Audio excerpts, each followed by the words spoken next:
저는 그날을 평생 잊지 못할 것입니다. 남편 김준혁이 세상을 떠난 건 11월의 차가운 화요일 아침이었습니다. 출근 준비를 하다 갑자기 가슴을 부여잡고 쓰러졌고 구급차가 도착했을 때는 이미 늦은 뒤였습니다. 향년 54세. 평소 건강검진도 꼬박꼬박 받던 사람이었는데 급성 심근경색은 예고 없이 찾아왔습니다. 저는 그 자리에서 무너졌습니다. 28년을 함께 산 사람이었습니다. 첫째 아이를 낳을 때도, 어머니 장례를 치를 때도, 사업이 기울어 전 재산을 잃을 뻔했던 그 밤에도 옆에 있던 사람. 말 한마디 없이 그렇게 떠났습니다. 장례식장은 분당에 있는 대형 병원 장례식장으로 정했습니다. 남편의 직장 동료들, 오래된 친구들, 친척들이 하나둘 찾아왔습니다. 저는 상복을 입고 빈소 앞에 앉아 조문객을 맞았습니다. 눈물이 나와야 할 것 같은데 그때는 이상하게도 멍한 느낌뿐이었습니다. 너무 갑작스러운 일이라 슬픔조차 제때 찾아오지 않는 것 같았습니다. 첫째 날 저녁은 그렇게 조용히 지나갔습니다. 문제는 이튿날 오후였습니다. 오후 2시가 조금 넘었을 무렵이었습니다. 장례식장 복도 끝에서 낯선 여자가 걸어오고 있었습니다. 검은 옷을 입긴 했지만 어딘가 어색했습니다. 조문 온 사람들이 보통 띠는 그 조심스러움, 무거움 같은 것이 그 여자에게는 없었습니다. 오히려 당당하다고 해야 할까요? 턱을 살짝 들고 시선은 흔들리지 않았습니다. 그 손에는 아이가 있었습니다. 7살쯤 되어 보이는 남자아이였습니다. 마찬가지로 검은 옷을 입고 있었고 눈이 크고 눈썹이 짙었습니다. 아이는 낯선 공간이 무서운 듯 여자의 손을 꼭 잡고 있었습니다. 저는 처음에는 먼 친척이겠거니 했습니다. 남편은 지방에 친척이 꽤 있었고 저도 얼굴을 모르는 분들이 많았으니까요. 그런데 여자는 빈소 앞에서 걸음을 멈추더니 저를 똑바로 바라봤습니다. 혹시 고인의 배우자 되시는 분이세요? 목소리는 낮고 차분했습니다. 떨림이 없었습니다. 저는 영문을 모른 채 고개를 끄덕였습니다. 저는 오윤서라고 합니다. 그리고 이 아이는, 그녀는 잠시 아이를 내려다봤습니다. 그 짧은 침묵이 왜 그렇게 길게 느껴졌는지 모르겠습니다. 이야기 시작 전 구독과 좋아요는 많은 힘이 됩니다. 오늘의 이야기 시작하겠습니다. 고인의 아들입니다. 그 순간 주변 소리가 전부 사라지는 것 같았습니다. 누군가 제 귀를 틀어막은 것처럼 웅웅거리는 느낌. 눈앞에 있는 여자의 입술이 움직이는 건 보이는데 소리가 들리지 않는 것 같은 느낌. 저는 그 자리에서 그냥 굳어버렸습니다. 옆에 있던 신우이가 먼저 반응했습니다. 지금 뭐라고 하셨어요? 여자는 신우이를 향해서도 같은 표정으로 말했습니다. 고인 김준혁 씨의 아들이라고 했습니다. 이 아이 김시온이요. 올해 8살입니다. 무슨 소리예요? 당신 지금 어디서 그런... 저도 이 자리가 편하지 않습니다. 하지만 시온이는 고인의 아이고 그렇다면 상속에 관한 권리가 있습니다. 그것만 확인하러 왔습니다. 상속? 그 단어가 귀에 꽂혔습니다. 슬픔도 분노도 아니었습니다. 그때 제가 느낀 건 정말 이상하게도 수치심이었습니다. 남편의 빈소 앞에서 조문객들이 모두 바라보는 앞에서 저는 한 번도 본 적 없는 여자에게 이런 말을 듣고 있다는 사실이 그 자리에서 당장 사라지고 싶었습니다. 그날 장례식장은 발칵 뒤집혔습니다. 소식은 빠르게 퍼졌습니다. 쉬쉬하려 해도 소용없었습니다. 조문을 마치고 식사 중이던 친척들, 남편 직장 동료들, 오래된 지인들, 모두가 수군거리기 시작했습니다. 저 여자 누구야? 아이를 데리고 왔다고? 진짜? 준혁 씨가 그런 사람이었어? 저는 빈소 한켠에 있는 작은 방으로 자리를 피했습니다. 다리에 힘이 풀렸습니다. 신우이가 따라 들어와서 제 손을 잡았지만 무슨 말을 해야 할지 몰랐는지 한동안 아무 말도 하지 않았습니다. 큰아들 준성이가 들어왔습니다. 25살, 이제 막 사회생활을 시작한 아이였습니다. 엄마, 저 여자 우리가 아는 사람이에요? 모른다. 어떻게 해요? 그냥 내보내요? 저는 대답을 못했습니다. 그러자 준성이가 목소리를 낮추며 말했습니다. 그 아이 아빠를 좀 닮은 것 같기도 해요. 눈이. 그 말이 칼처럼 들어왔습니다. 그날 밤 저는 남편의 영정 사진을 오래 바라봤습니다. 웃고 있는 사진이었습니다. 3년 전 제주도 여행에서 찍은 사진. 그때 우리는 결혼 25주년 기념으로 처음으로 둘만의 여행을 갔었습니다. 남편이 직접 예약한 숙소였고 저녁마다 바다를 보며 막걸리를 마셨습니다. 그때 남편이 했던 말이 기억납니다. 당신이 없었으면 나는 정말 아무것도 아니었을 거야. 저는 그 말을 믿었습니다. 28년 동안 한 번도 의심하지 않았습니다. 그런데 지금 그 사람의 빈소 앞에 모르는 여자가 아이를 데리고 왔습니다.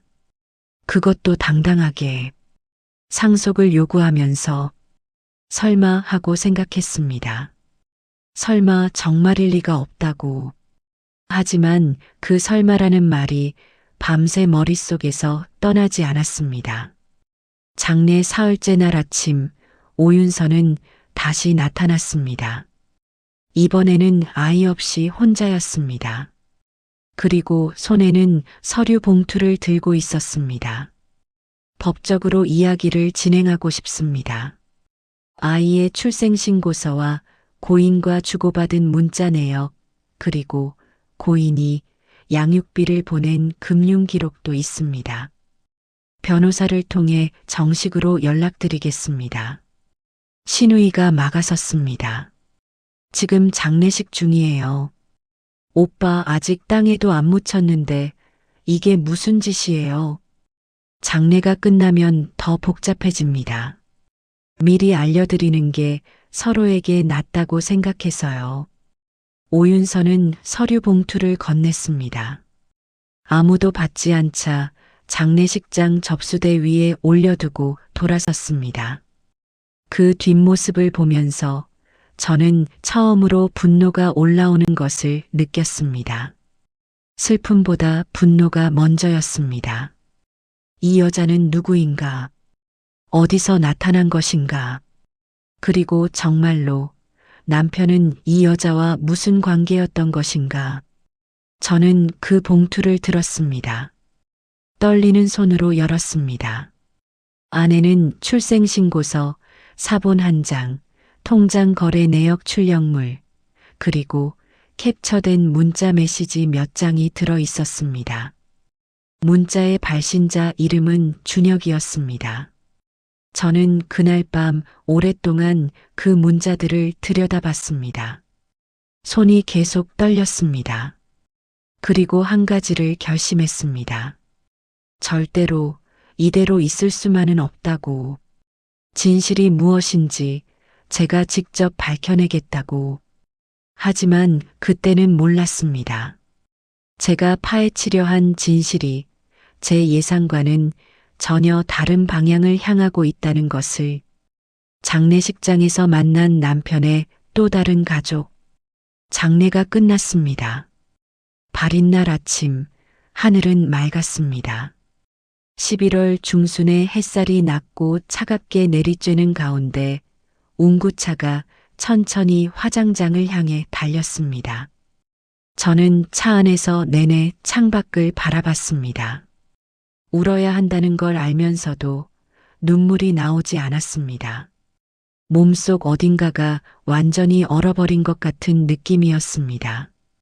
남편의 유골함을 두 손으로 받아들었을 때 그제야 실감이 났습니다. 이 사람이 정말 없어졌구나. 그런데 이상했습니다.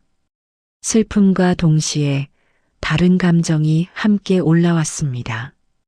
그 봉투, 그 문자들, 그 여자의 눈빛, 그것들이 자꾸만 머릿속을 비집고 들어왔습니다. 남편을 떠나보내는 자리에서조차 저는 온전히 슬퍼할 수가 없었습니다. 그것이 또 다른 상처였습니다. 장례가 끝나고 집으로 돌아온 첫날 밤, 저는 혼자 남편의 서재에 들어갔습니다. 남편의 서재는 늘 단정했습니다. 책상 위에는 항상 같은 자리에 물건들이 놓여 있었습니다. 왼쪽에 스탠드, 오른쪽에 작은 메모지 묶음, 그 옆에 볼펜 두 자루. 책장에는 업무 관련 서적들과 역사책들이 빼곡히 꽂혀 있었고, 한 칸에는 우리 가족 사진이 액자에 담겨 있었습니다. 결혼식 사진, 첫째 준성이가 태어났을 때 사진, 가족여행 사진들. 저는 그 앞에 한참 서 있었습니다. 28년. 이 공간에서 남편이 무엇을 했는지, 무슨 생각을 했는지, 저는 얼마나 알고 있었을까요? 저는 서랍을 열기 시작했습니다. 처음에는 조심스러웠습니다. 남편의 물건을 뒤지는 행위가 왠지 금기를 어기는 것처럼 느껴졌습니다. 28년 결혼 생활 동안 저는 남편의 서재 서랍을 열어본 적이 없었습니다. 그것이 우리 사이의 암묵적인 신뢰라고 생각했으니까요. 하지만 이제는 달랐습니다. 첫 번째 서랍에는 별것이 없었습니다. 업무 명함들, 오래된 영수증 묶음, 사용하지 않는 만년필 하나, 안경 닦는 천, 지극히 평범한 물건들이었습니다. 저는 하나하나 꺼내 살펴봤습니다. 두 번째 서랍, 파일 폴더 몇 개, 집 등기부등본 사본, 보험증서, 자동차 관련 서류들, 저도 알고 있는 것들이었습니다. 세 번째 서랍은 잠겨 있었습니다. 저는 그 자리에서 멈췄습니다. 잠긴 서랍. 28년을 살면서 저는 이 서랍이 잠겨 있다는 사실을 한 번도 생각해 본 적이 없었습니다. 아니, 어쩌면 알고 있었지만 신경을 껐는지도 모릅니다. 남편이 원하면 잠글 수도 있는 거라고 무심코 넘겼던 것 같습니다. 열쇠를 찾았습니다. 남편 재킷 안주머니에 있었습니다. 평소 남편이 입던 짙은 회색 재킷. 장례를 치르는 동안 제가 직접 챙겨두었던 것이었습니다. 주머니를 더듬다가 작은 열쇠 하나가 손에 잡혔을 때 심장이 한번 크게 뛰었습니다. 열쇠를 꽂았습니다. 돌렸습니다. 딸깍 하는 소리와 함께 서랍이 열렸습니다. 안에는 오래된 핸드폰 한 대가 있었습니다. 처음 보는 기종이었습니다. 남편이 쓰던 것이 아니었습니다. 스마트폰도 아닌 폴더폰이었습니다. 배터리는 분리되어 있었고 그 옆에는 충전기도 함께 놓여 있었습니다. 저는 한동안 그것을 손에 들고 바라만 봤습니다. 숨이 얕아지는 느낌이었습니다. 이게 뭔지 모르면서도 이게 뭔지 알 것 같은 느낌. 열고 싶으면서도 열고 싶지 않은 그 감각. 배터리를 끼웠습니다. 충전기를 꽂았습니다. 화면이 켜지기를 기다렸습니다. 2분쯤 지났을까? 화면에 불이 들어왔습니다. 잠금하면 비밀번호. 저는 잠시 생각했습니다. 남편이 주로 쓰던 비밀번호는 몇 가지가 있었습니다. 카드 비밀번호, 현관 도어락 번호. 저는 차례대로 눌러봤습니다. 세 번째 시도에서 화면이 열렸습니다. 비밀번호는 준성이 생일이었습니다. 첫째 아이의 생일. 문자함을 열었습니다. 수신자 목록에 이름 대신 기호로 저장된 번호가 있었습니다. 하나만 달랑 붙어 있는 번호. 저는 그것을 눌렀습니다. 문자는 수백 개였습니다. 가장 오래된 문자는 9년 전이었습니다. 저는 처음부터 읽지 않았습니다. 최근 것부터 거꾸로 읽어 내려갔습니다. 남편이 세상을 떠나기 2달 전까지 문자가 오고 갔습니다. 내용들이 눈에 들어왔습니다. 아이가 아프다는 내용, 병원비 얘기, 그리고 남편의 답장들. 짧고 건조한 문장들이었지만 내용은 분명했습니다. 돈을 보내겠다는 것, 다음 주에 보겠다는 것, 오래 기다리게 해서 미안하다는 것.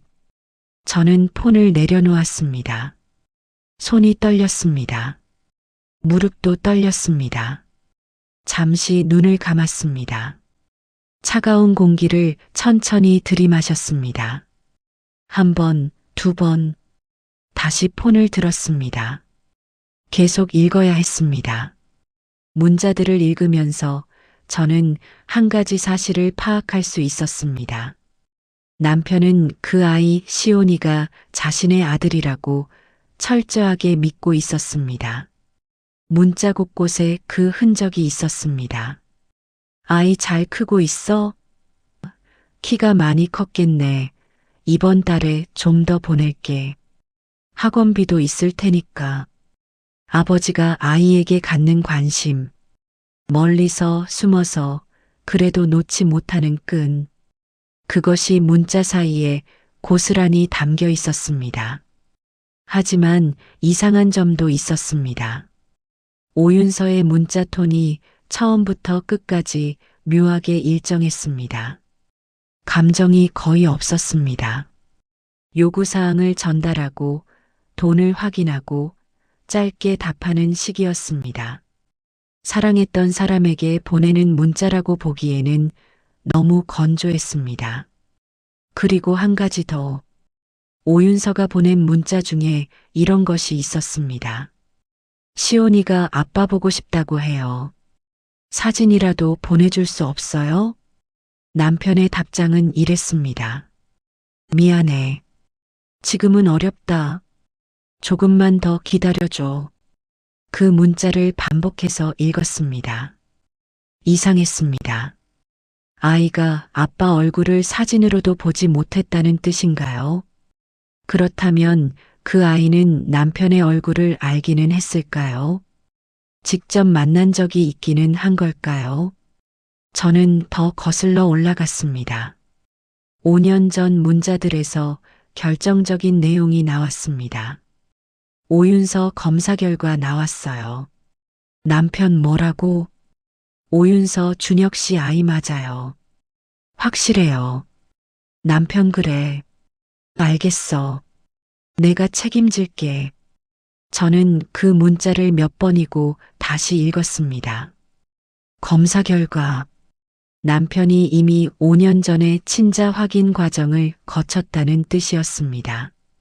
그리고 그 결과를 오윤서에게 전달받았다는 것.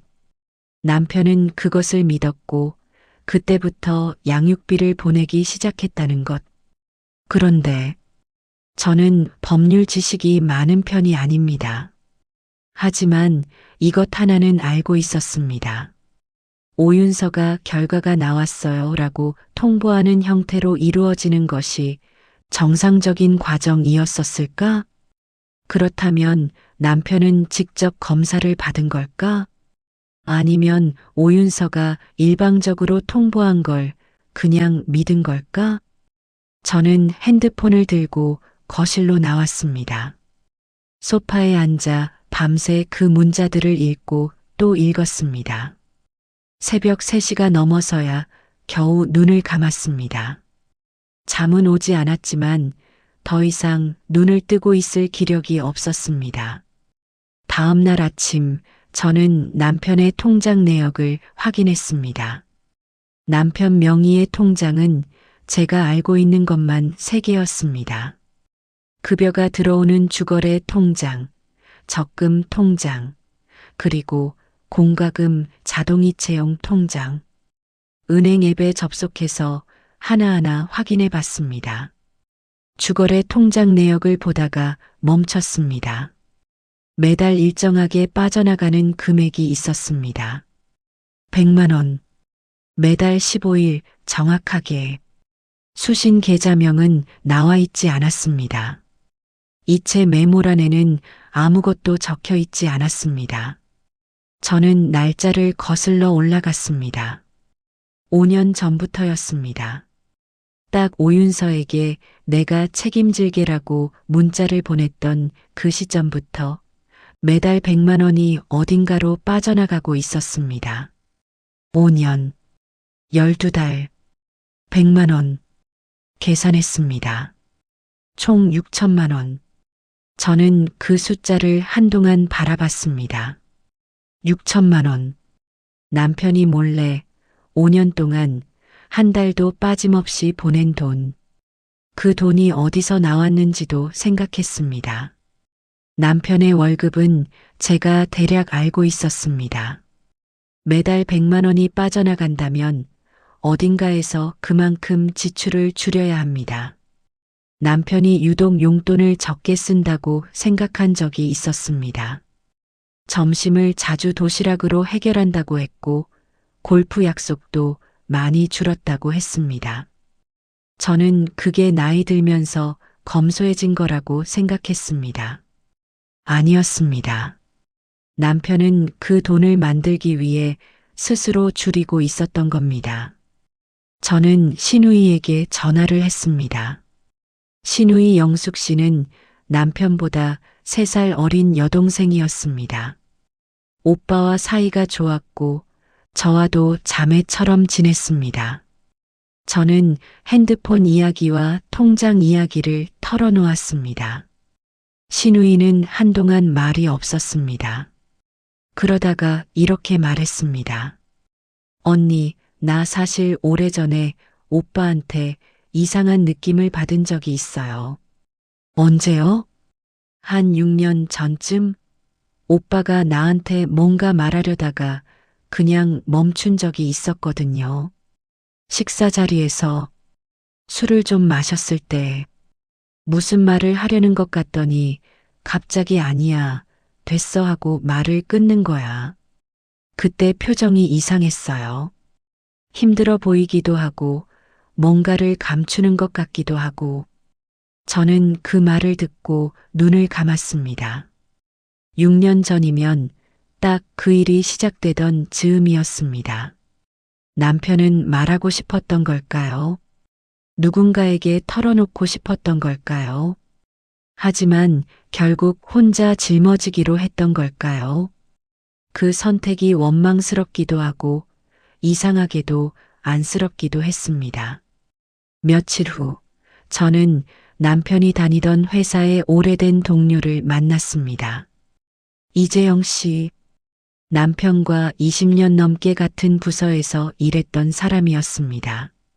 남편 장례식에도 왔었고 저와도 안면이 있었습니다.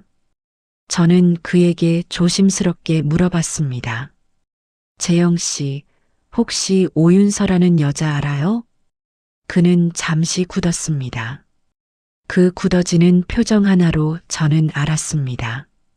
이 사람은 알고 있다는 걸. 언제부터 아셨어요? 장례식장에 왔었어요. 그는 깊게 한숨을 쉬었습니다. 제가 준혁이 형한테 그러지 말라고 했어요.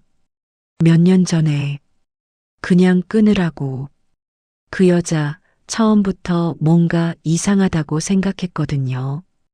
형한테 너무 빠르게 접근했고 아이 얘기도 갑자기 나온 거라서 빠르게 접근했다는 게 무슨 뜻이에요? 형이 회사 행사 뒤풀이에서 처음 만났대요. 그 여자가 먼저 연락처를 건넸고 몇 번 만나지도 않은 것 같은데 갑자기 임신 얘기가 나왔거든요. 형도 당황했었어요. 저한테 어떻게 해야 하냐고 물어봤었으니까요. 저는 손을 꽉 쥐었습니다. 그래서요? 형이 처음엔 자기 아이가 아닐 수도 있다고 했어요. 관계 자체가 길지 않았으니까. 그런데 그 여자가 검사 결과를 들이밀었고 형이 그걸 믿어버린 거예요. 제가 다시 확인해 보자고 했는데 형이 내 아이인 게 맞다. 내가 책임져야 한다 하더라고요. 남편이 직접 병원 가서 검사 받은 건 아니죠? 그는 고개를 가로저었습니다. 아니요. 그 여자가 서류를 들고 왔대요. 형은 그걸 그냥 믿은 거고요. 제가 이상하다고 했는데 형이 괜히 의심하면 더 상처가 된다고 했어요. 그게 형 스타일이었잖아요. 의심하는 걸 불편해했으니까. 저는 그날 집으로 돌아오는 내내 생각했습니다. 남편은 그런 사람이었습니다. 의심하는 걸 불편해했습니다. 누군가를 믿기로 결정하면 끝까지 믿는 사람. 그게 남편의 장점이기도 했고 때로는 단점이기도 했습니다. 그 순진함이 그 사람을 9년 동안 속게 만들었던 걸까요? 저는 그 생각을 하면서 이상한 감정이 올라오는 것을 느꼈습니다. 배신감인지 분노인지 아니면 또 다른 무언가인지. 남편이 나쁜 사람이었다면 차라리 더 쉬웠을지도 모릅니다. 분노만 하면 됐을 테니까. 하지만 남편은 속은 사람이었을 수도 있었습니다. 그 가능성이 머릿속에서 자꾸 자라났습니다. 그 즈음 친척들 사이에서 소문이 퍼지기 시작했습니다. 장례식장에서 그 장면을 목격한 사람들이 많았으니까요. 말은 빠르게 돌았습니다. 그리고 그 말들은 하나같이 저를 향한 것들이었습니다. 준혁 씨가 그런 사람인 줄 몰랐네. 그 여자가 데려온 아이 준혁 씨를 많이 닮았다던데. 상속 문제가 복잡해지겠어. 형수님은 어떻게 되는 거래? 저는 그 말들을 직접 들은 것도 아니었습니다. 하지만 귀에 들어왔습니다. 사람들의 시선이 바뀌었다는 것도 느꼈습니다. 어디선가 만나면 말을 조심하는 느낌, 괜히 화제를 돌리는 느낌.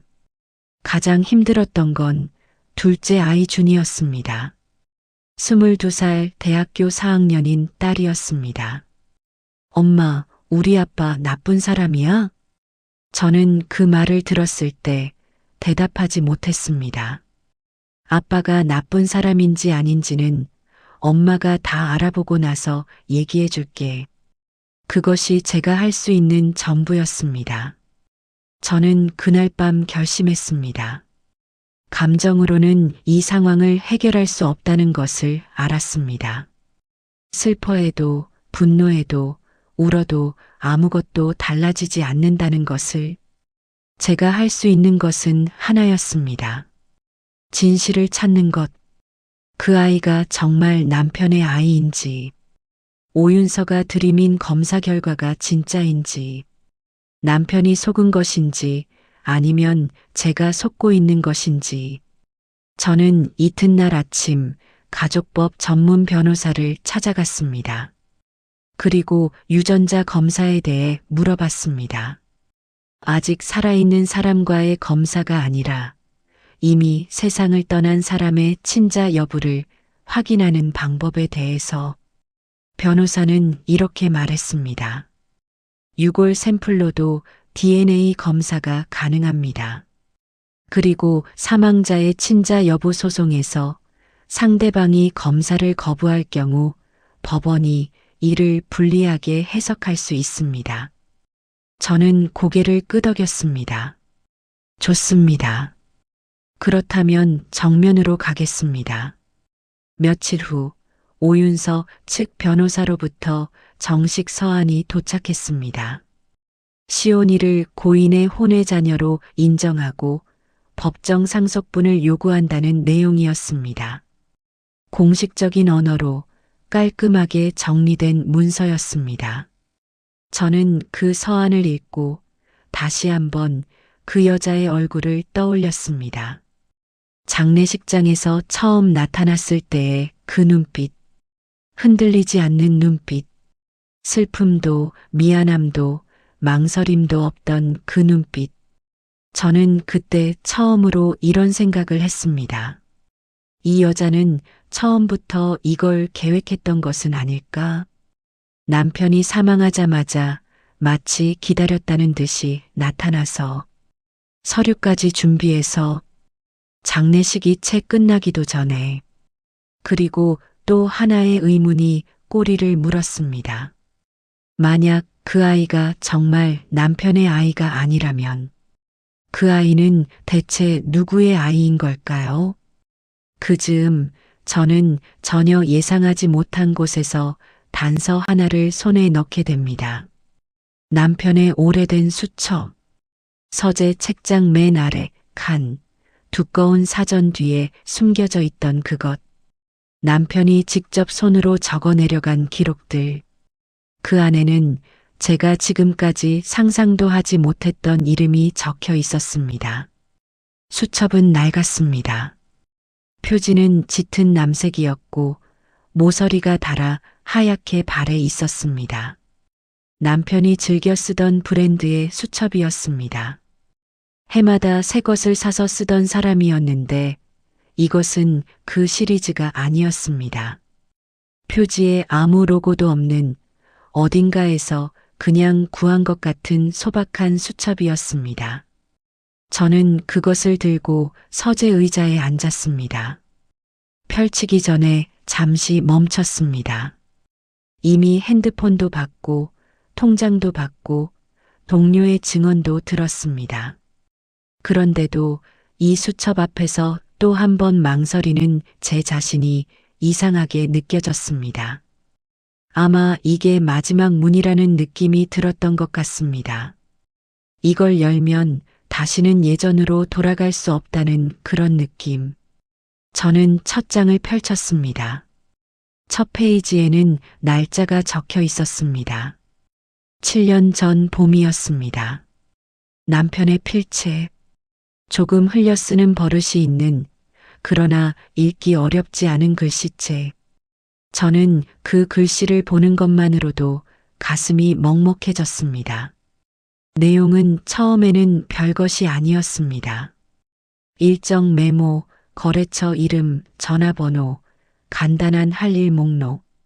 직장인이라면 누구나 쓸 법한 내용들이었습니다. 저는 페이지를 넘기면서 천천히 읽어나갔습니다. 그러다 10페이지쯤에서 멈췄습니다. 거기에는 이름이 하나 적혀 있었습니다. 최동우. 그 아래에는 전화번호와 함께 짧은 메모가 있었습니다. 윤서 이 사람. 확인 필요. 저는 그 이름을 몇 번이나 다시 읽었습니다. 최동우. 한 번도 들어본 적 없는 이름이었습니다. 남편의 지인 중에도 친척 중에도 그런 이름은 없었습니다. 윤서 이 사람. 확인 필요. 이 문장이 무슨 의미인지 처음에는 바로 이해가 되지 않았습니다. 오윤서와 관련된 이름이라는 것은 알겠는데 확인 필요가 무슨 뜻인지, 남편이 이 사람을 왜 수첩에 적어두었는지. 저는 계속 페이지를 넘겼습니다. 몇 장 뒤에 또 같은 이름이 나왔습니다. 이번에는 좀 더 길게 적혀 있었습니다. 동우 윤서와 같은 아파트, 예전 직장 동료, 아니면 그 이상, 시온이 태어나기 전부터 알던 사이. 저는 숨을 멈췄습니다. 시온이 태어나기 전부터 남편이 이 사실을 알고 있었다는 뜻이었습니다. 오윤서 주변에 다른 남자가 있다는 것을, 그리고 그 남자가 시온이가 태어나기 이전부터 오윤서와 알던 사이라는 것을.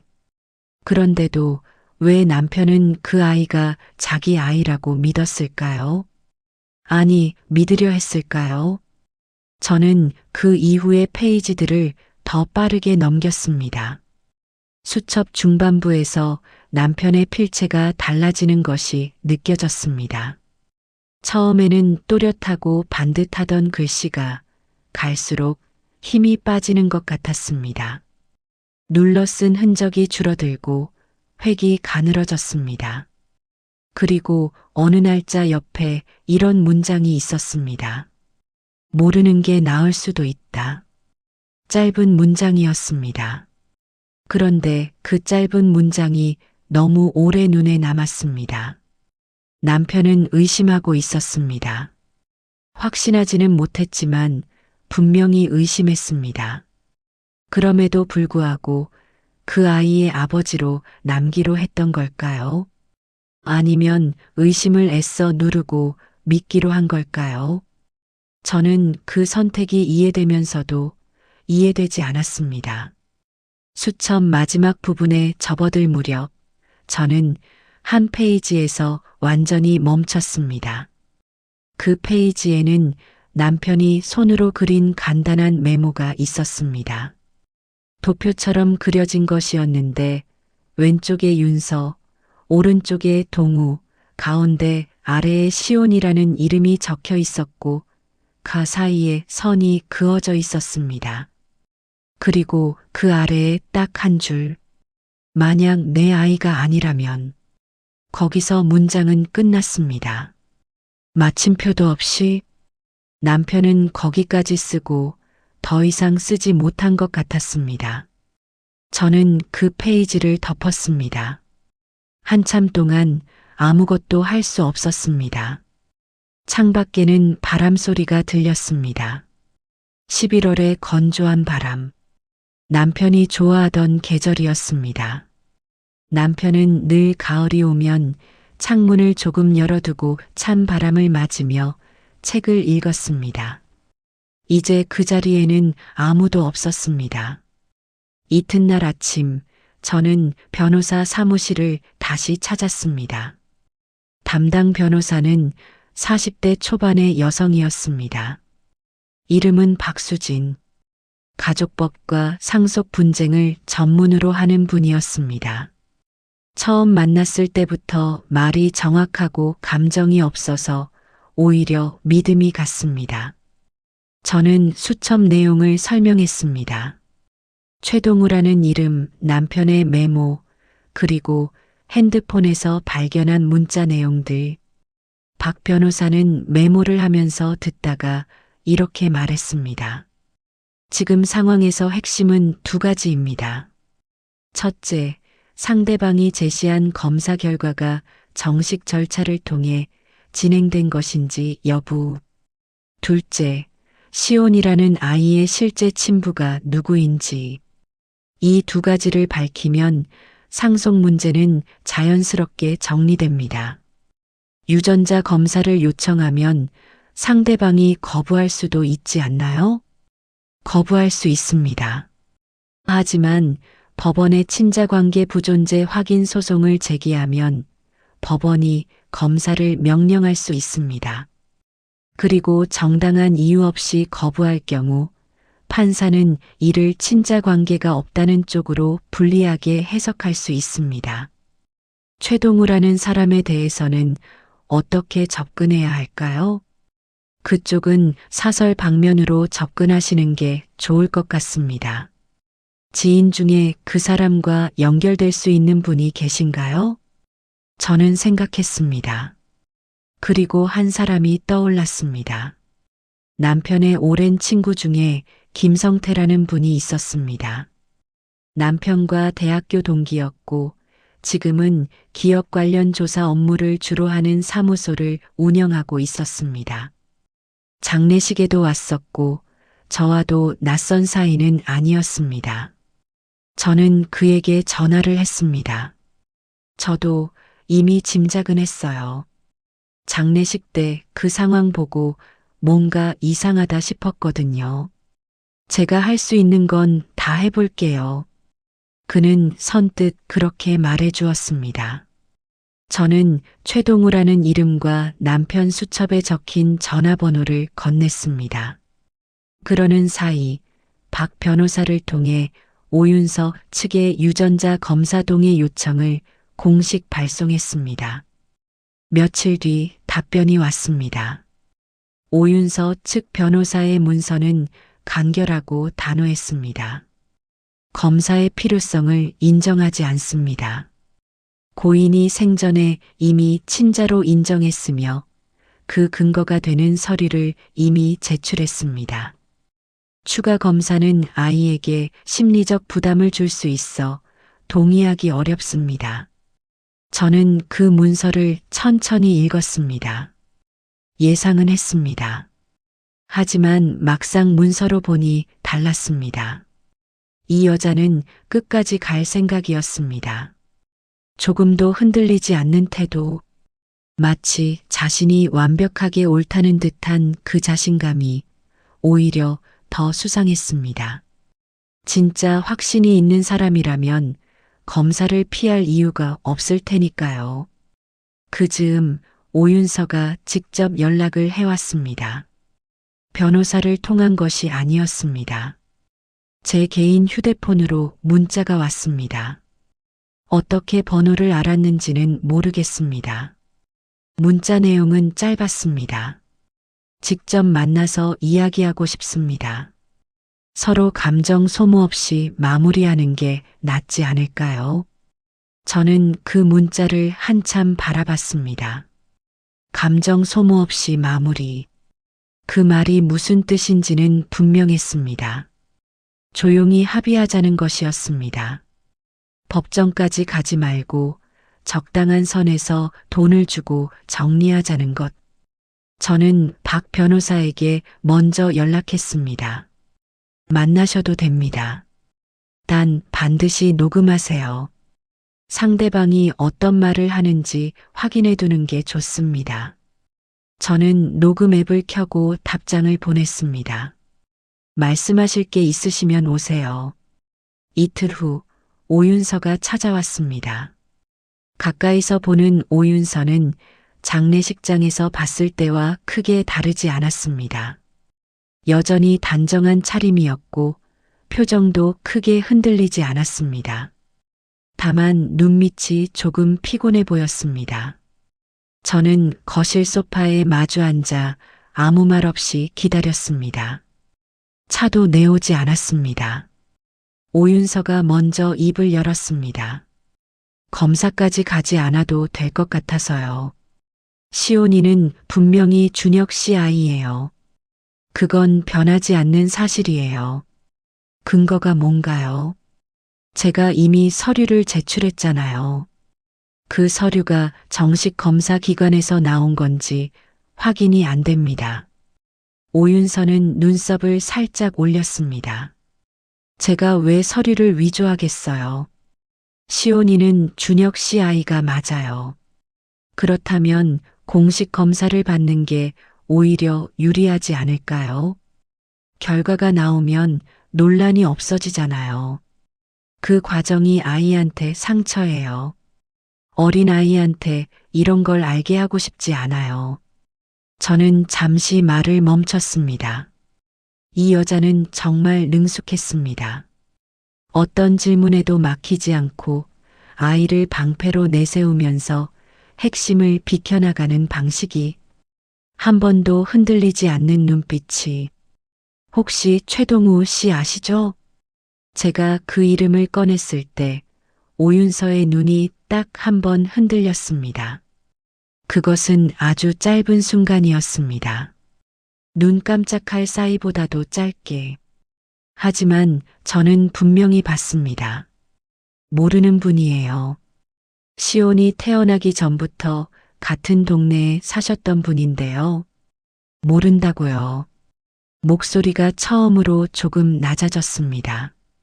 저는 더 이상 묻지 않았습니다. 지금은 이것으로 충분했습니다.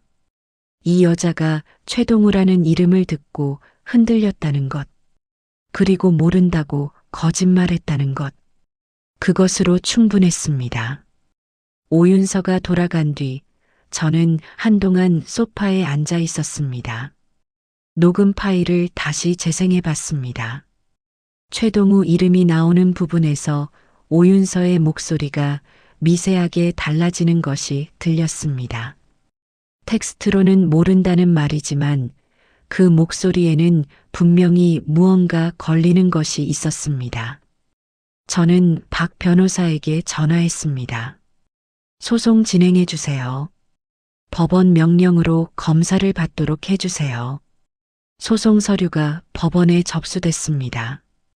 법원은 양측의 유전자 검사 참여를 통보했습니다. 오윤서 측 변호사는 즉각 이의를 제기했습니다. 아이의 정서적 안정을 이유로 검사 명령에 불복한다는 내용이었습니다. 하지만 법원은 받아들이지 않았습니다. 판사는 이렇게 판단했습니다. 상속 관계가 명확하지 않은 상황에서 친자 확인은 필수적 절차이며 아이의 정서적 부담은 검사를 면제할 사유가 되지 않는다고 검사 기일이 잡혔습니다.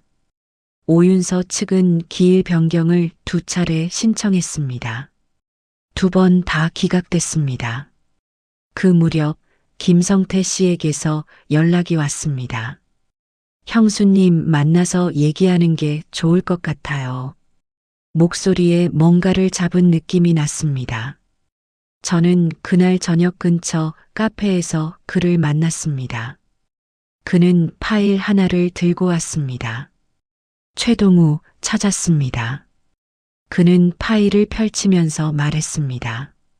37세, 현재 경기도 고양시 거주, 프리랜서 영상 편집자, 그리고 오윤서와는 현재도 연락이 닿고 있는 것으로 확인됐습니다. 지금도요? 네. 2사람 SNS가 비공개 계정인데 공개된 부분에서 교류 흔적이 있어요. 그리고 더 중요한 게 있습니다. 그가 파일의 뒷장을 넘겼습니다. 2사람이 시온이 태어나기 전에 같은 동네에 살았습니다. 오윤서가 당시 살던 빌라와 최동우가 살던 원룸이 같은 골목에 있었어요. 도보로 3분 거리. 저는 파일을 내려놓았습니다. 그리고 한 가지 더요. 김성태 씨가 목소리를 낮췄습니다. 최동우 SNS에 몇 년 전 게시물이 있었어요. 지금은 삭제됐는데 캐시로 남아 있었습니다. 어린 남자아이와 함께 찍은 사진이에요. 그가 노트북 화면을 보여줬습니다. 사진 속 아이는 시온이었습니다. 저는 그 사진을 한참 바라봤습니다. 최동우가 시온이와 함께 찍은 사진, 그리고 그 사진을 나중에 삭제했다는 사실. 왜 삭제했을까요? 그냥 오래된 게시물이라서? 아니면 누군가에게 보이면 안 된다고 생각해서? 이 사진 법원에 제출할 수 있나요? 삭제된 게시물이라 증거 능력에 대해서는 변호사 판단이 필요해요. 하지만 정황 증거로는 충분히 활용 가능할 것 같습니다. 저는 고개를 끄덕였습니다. 며칠 후 저는 혼자 오윤서의 동네를 찾아갔습니다. 변호사도 김성태 씨도 모르게 혼자 움직였습니다. 뭔가를 직접 확인하고 싶었습니다. 눈으로 보고 싶었습니다. 오윤서가 살고 있는 아파트 단지 근처였습니다. 평범한 주거 지역이었습니다. 마트, 세탁소, 편의점이 늘어선 골목, 유모차를 끌고 나온 엄마들, 하교하는 아이들. 저는 골목 끝에 있는 작은 공원 벤치에 앉았습니다. 얼마쯤 지났을까? 공원 입구에서 낯익은 실루엣이 보였습니다. 오윤서였습니다. 그리고 시온이. 두 사람이 손을 잡고 걸어오고 있었습니다. 시온이가 뭔가를 말하면서 웃었고 오윤서가 고개를 숙여 아이를 내려다봤습니다. 그 순간만큼은 그냥 평범한 엄마와 아이였습니다. 저는 그 장면을 멀리서 바라봤습니다. 아이는 잘못이 없었습니다. 그건 처음부터 알고 있었습니다. 이 모든 상황에서 시온이는 아무것도 모르는 피해자일 수도 있었습니다. 그 아이가 누구의 아이든 간에. 그런데 그 순간 또 다른 사람이 공원 안으로 들어왔습니다. 30대 후반으로 보이는 남자였습니다. 캐주얼한 차림이었고 걸음이 익숙한 듯 망설임이 없었습니다. 그는 오윤서에게 다가갔고 두 사람이 짧게 눈을 마주쳤습니다. 그리고 그 남자가 시온이의 머리를 쓰다듬었습니다. 아이는 피하지 않았습니다. 오히려 그 남자를 향해 자연스럽게 팔을 벌렸습니다. 낯선 사람에게 하는 행동이 아니었습니다. 저는 그 장면을 가슴에 새겼습니다. 그리고 휴대폰을 꺼내 천천히 사진을 찍었습니다. 손이 조금 떨렸습니다. 나중에 김성태 씨에게 그 남자의 사진을 보냈습니다. 답장은 빠르게 왔습니다. 최동우 맞습니다. 그날 밤 저는 욕실에서 오래 울었습니다. 거실에서는 아이들이 알면 안 됐습니다. 문을 잠그고 샤워기를 틀고 그 소리 속에서 실컷 울었습니다. 슬픈 건지 억울한 건지 화가 난 건지 구분이 안 됐습니다. 다 섞여 있었습니다. 남편에 대한 안타까움도 있었고 오윤서에 대한 분노도 있었고 이 상황 전체에 대한 지독한 허탈함도 있었습니다. 하지만 한 가지는 분명했습니다. 이제 거의 다 왔다는 것. 저는 샤워기를 잠갔습니다. 거울 앞에 섰습니다. 눈이 부어 있었습니다. 얼굴이 붉었습니다. 저는 거울 속 제 얼굴을 한참 바라봤습니다. 괜찮아. 조금만 더.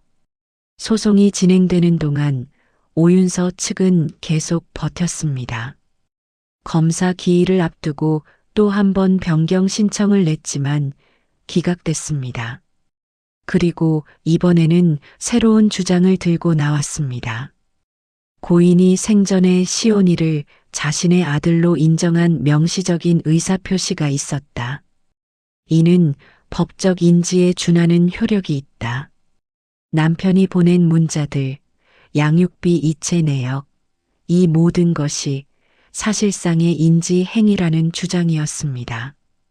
저는 그 주장을 읽으면서 손이 차가워지는 것을 느꼈습니다.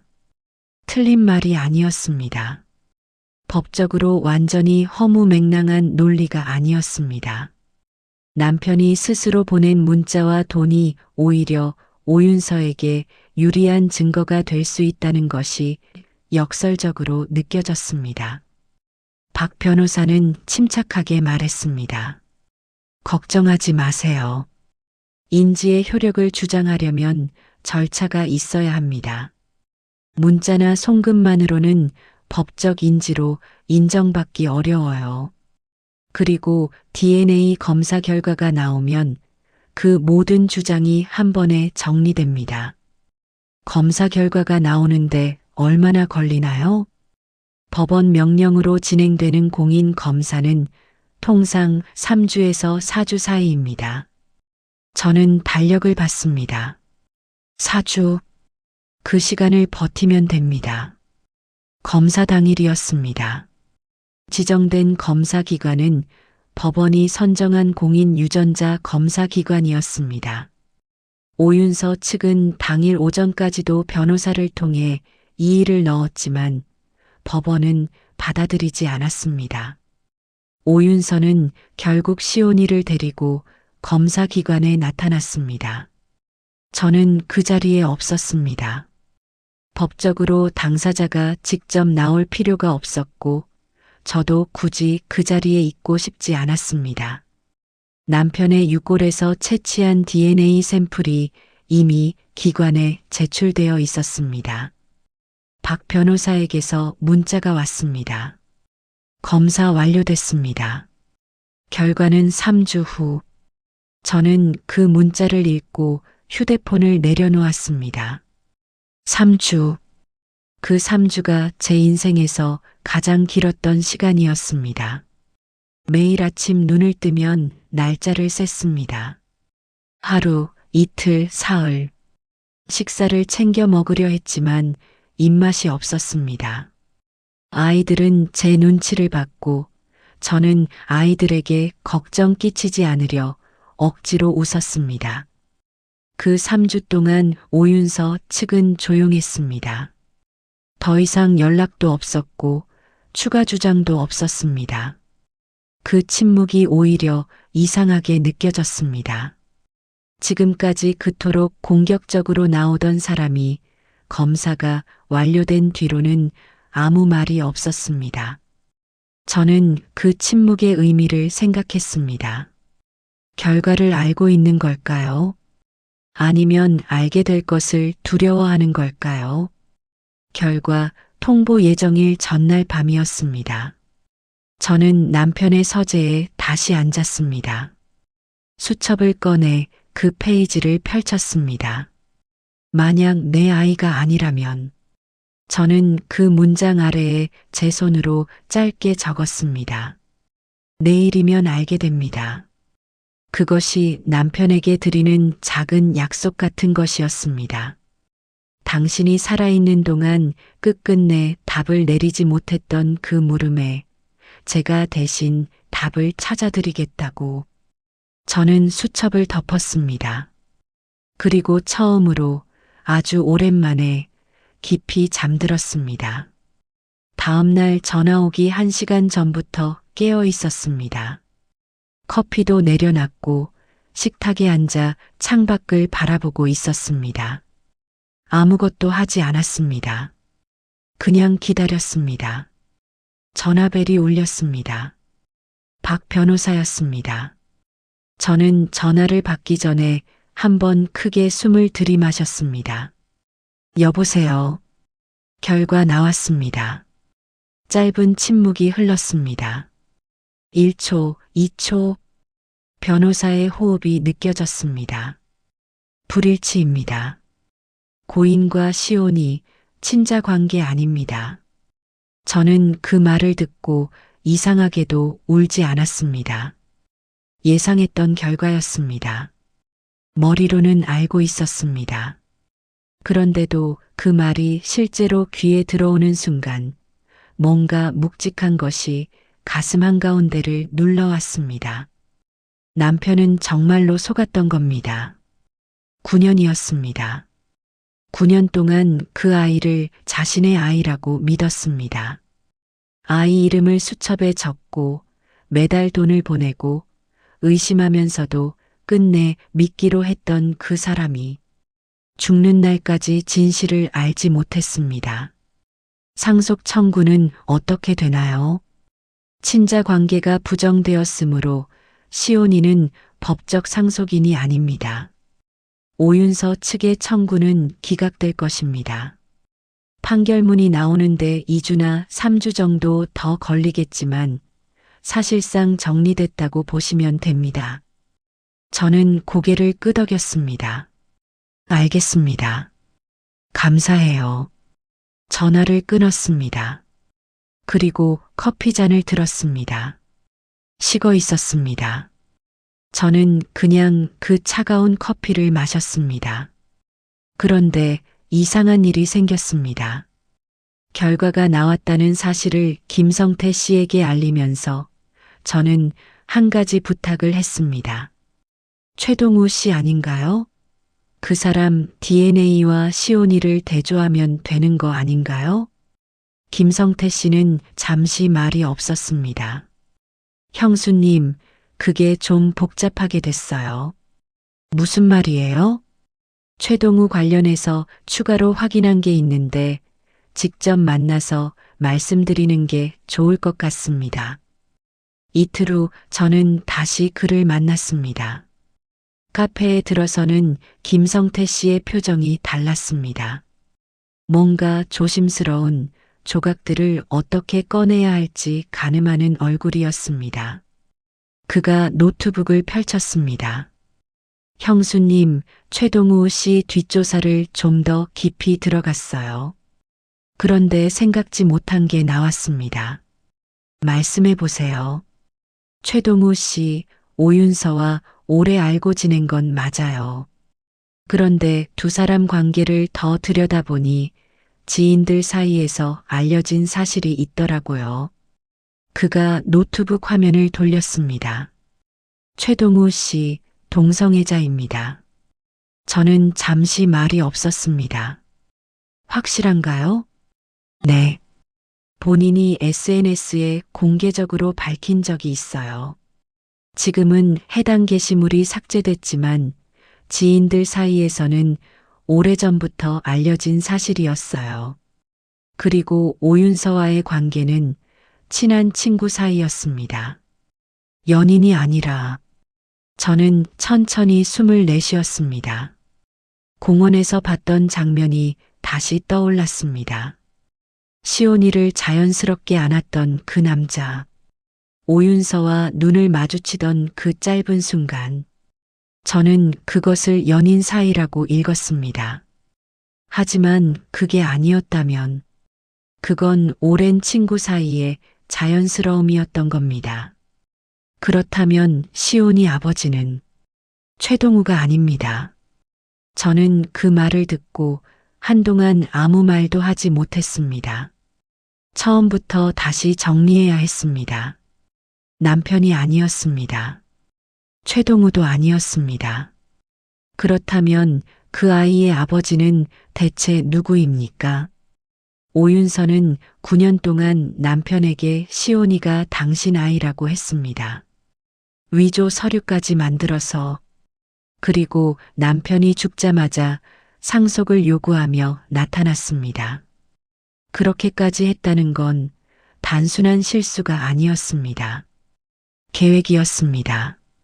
그런데 진짜 아버지가 따로 있다면 왜 그 사람을 숨겼을까요? 그 사람이 누구인지 알 수 있을까요? 그게 지금 제가 찾고 있는 부분이에요. 오윤서 주변 인물들을 더 파봐야 할 것 같습니다. 저는 고개를 끄덕였습니다.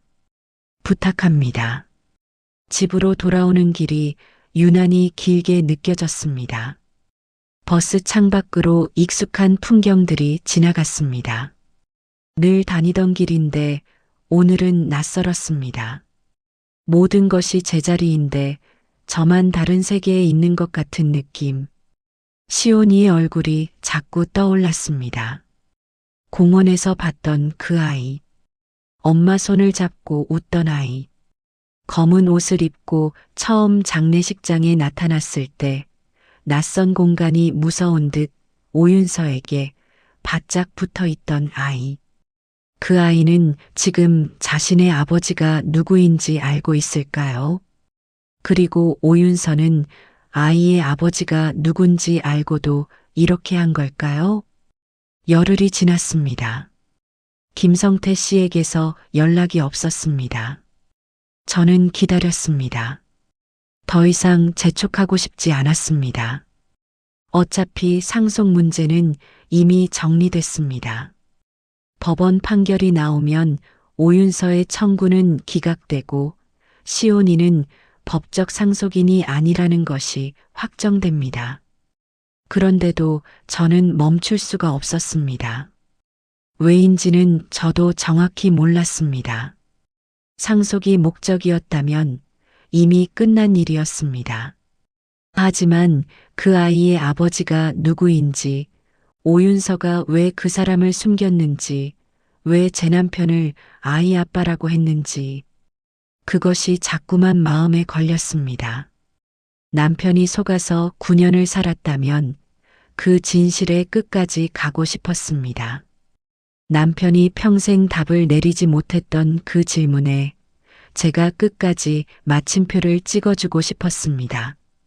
열이틀째 되던 날 아침 예상치 못한 사람에게서 연락이 왔습니다.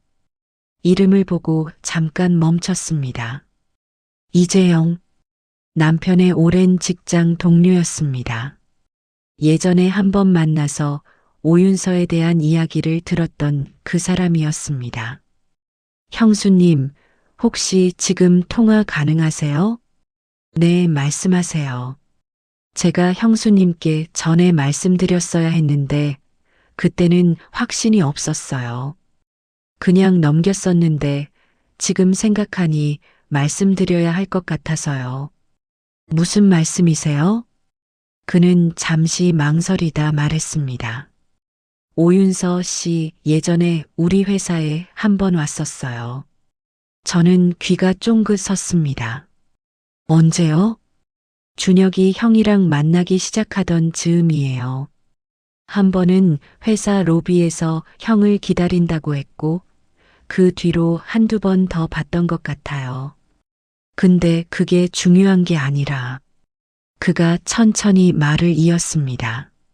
그때 우리 팀에 다른 직원이 있었어요. 박성준이라고. 오윤서 씨가 그 사람하고도 인사를 나누는 걸 봤어요. 처음 보는 사이치고는 좀 자연스러웠어요. 나중에 박성준한테 물어봤더니 예전부터 아는 사이라고 하더라고요. 박성준이요. 네. 그 친구, 준혁이 형이 오윤서 씨 만나기 한참 전부터 아는 사이였어요. 두 사람이 어떤 사이였는지는 모르겠어요.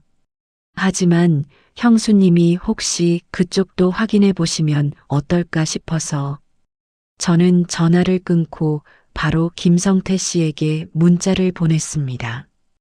박성준, 전 오기업 직원, 오윤서와 예전부터 아는 사이라고 함. 확인 부탁드립니다. 답장은 빠르게 왔습니다. 확인해 볼게요. 저는 그날 하루를 초조하게 보냈습니다. 밥도 제대로 먹지 못했습니다. 아이들이 퇴근하고 돌아왔을 때 억지로 밥상을 차렸지만 저는 거의 먹지 않았습니다. 준이가 조심스럽게 물었습니다. 엄마 많이 지쳐 보여요. 괜찮아. 곧 다 정리돼. 다 정리되면 엄마 좀 쉬어요. 제발. 저는 딸의 손을 꼭 잡았습니다. 그래, 조금만 더. 조금만 더. 사흘 후 김성태 씨가 연락을 해왔습니다. 이번엔 카페가 아니었습니다. 저희 집 근처 공원에서 만나자고 했습니다. 파일이 두툼했습니다. 박성준 찾았습니다. 그가 파일을 펼쳤습니다. 40세, 현재 인천 거주, IT 계열 프리랜서, 그리고 그가 잠시 말을 멈췄습니다. 오윤서와의 관계, 생각보다 오래됐습니다. 얼마나요? 시온이가 태어나기 4년 전부터 두 사람이 같은 동네에 살았습니다. 그리고 주변 지인들 진술에 따르면 한동안 연인 관계였다는 말이 있어요. 저는 숨이 잠깐 멎는 느낌이 들었습니다. 시온이 태어나기 4년 전부터요. 네. 오윤서가 준혁 씨를 만난 게 9년 전이죠. 그러면 박성준과의 관계는 그보다 더 전부터 이어지고 있었던 겁니다. 저는 파일을 내려다봤습니다. 그 사람 사진 있나요?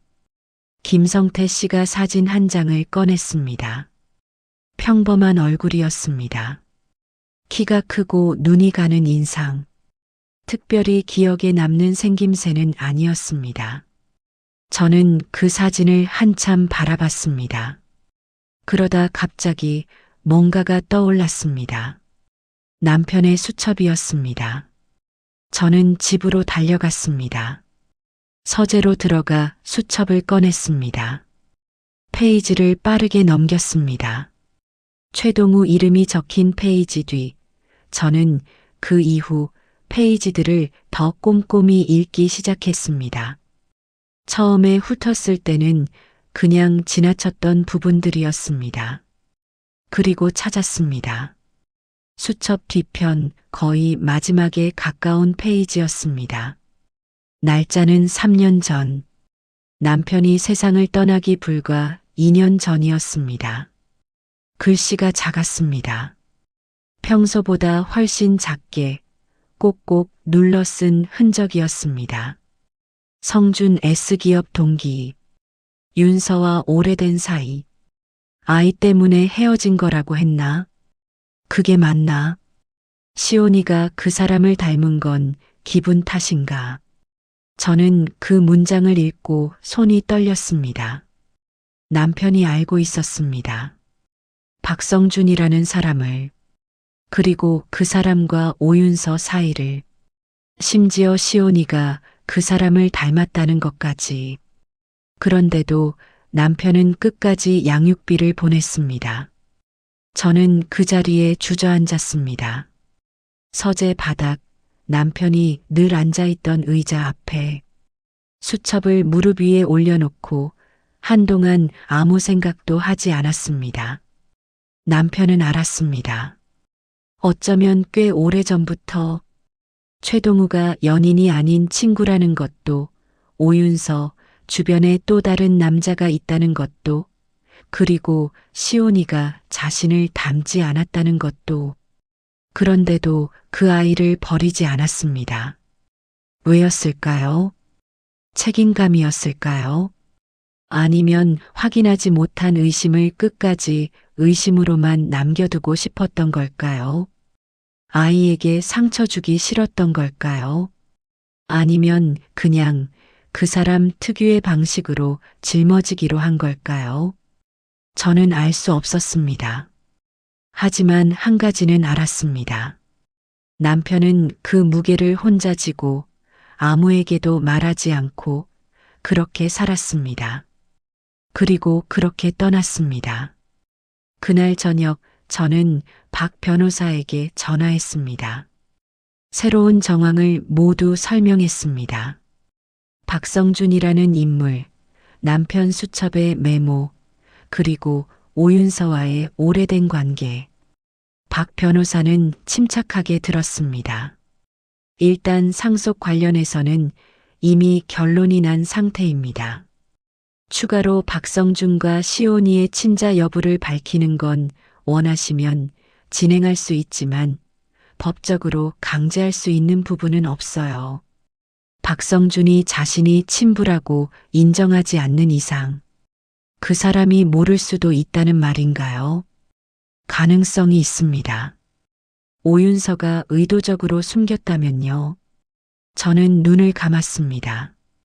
그 사람이 모른다면 알아야 하지 않을까요? 박 변호사가 잠시 말이 없었습니다. 그건 법적 문제가 아니라 개인의 판단입니다. 저는 어느 쪽도 강요드릴 수 없습니다. 저는 그날 밤 오래 생각했습니다. 박성준에게 알려야 하는가, 말아야 하는가. 그 사람이 아이의 아버지라면 그것은 그 사람이 알아야 할 사실이었습니다. 하지만 그것이 제가 나서서 해야 할 일인지는 모르겠습니다. 상속은 이미 정리됐습니다. 오윤서는 법정에서 졌습니다. 저는 충분히 싸웠고 진실을 밝혔습니다. 그런데 시온이는 어떡합니까? 그 아이는 지금 아버지가 없습니다.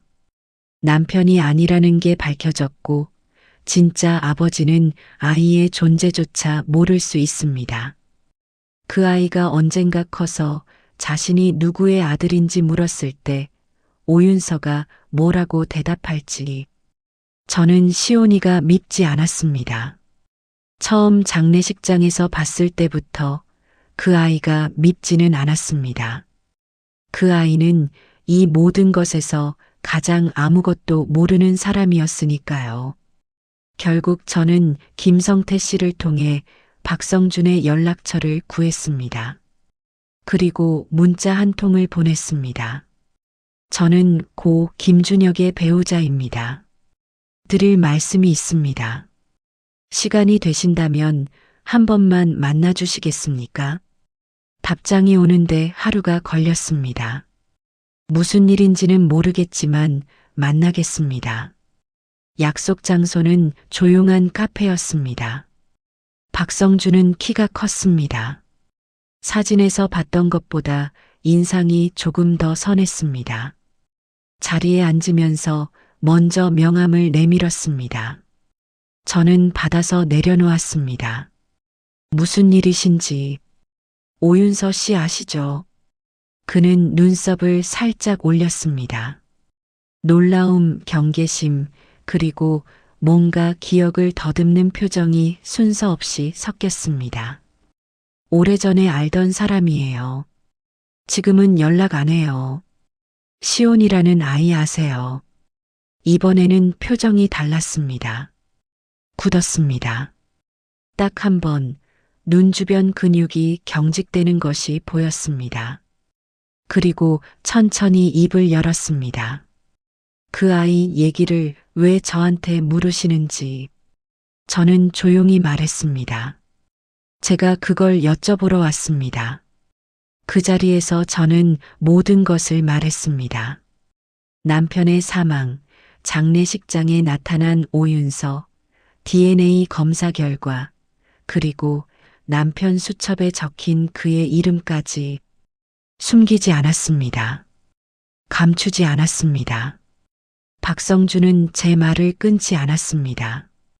중간에 질문도 하지 않았습니다. 그냥 듣고 있었습니다. 제가 말을 마쳤을 때 그는 한동안 탁자를 바라봤습니다. 그러다 낮은 목소리로 말했습니다. 오윤서가 임신했다는 걸 알았을 때 저한테는 아이를 지우겠다고 했어요. 저는 손이 멈췄습니다. 아이를 지우는 조건으로 돈을 요구했고 저는 그렇게 정리했습니다. 그 뒤로 연락이 끊겼어요. 저는 그냥 그렇게 정리가 된 줄 알았어요. 아이를 지웠다고 생각했습니다. 그의 목소리가 미세하게 떨렸습니다. 그 아이가 살아있다고요. 저는 고개를 끄덕였습니다. 8살이에요. 건강하고요. 박성준은 눈을 감았습니다. 그리고 천천히 손으로 이마를 짚었습니다. 저는 그가 무슨 생각을 하는지 알 수 없었습니다. 충격인지, 당혹감인지, 아니면 다른 무언가인지. 하지만 그 표정이 연기처럼 보이지는 않았습니다. 진짜로 모르고 있었다는 것이 그 얼굴에서 읽혔습니다. 저는 이 이상 관여할 생각이 없습니다. 저는 말했습니다. 상속 문제는 이미 정리됐고 제가 이 자리에 온 건 당신이 알아야 할 것 같아서입니다. 어떻게 하실지는 본인이 결정하세요. 저는 자리에서 일어났습니다. 한 가지만 더요. 그가 제 등 뒤에 대고 말했습니다. 그 아이 이름이 시온이라고 하셨죠? 네. 잠시 침묵. 사진 한번 볼 수 있을까요? 저는 잠깐 멈췄습니다.